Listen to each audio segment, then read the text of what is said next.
The goodies of entered with their bones. So let it be with Caesar. The noble Brutus had told you Caesar was ambitious. If it were so, it was a grievous fault. And grievously had Caesar answered it.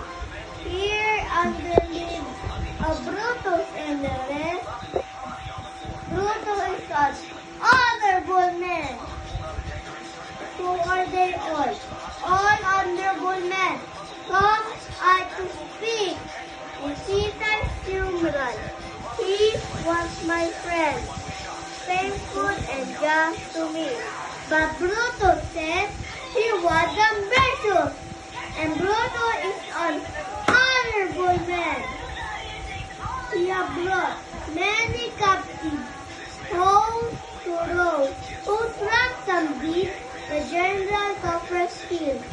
Then the poor had cried, Caesar has wept, ambition had to be made by turners tough. Yet Brutus said he was ambitious, and Brutus is an honorable man.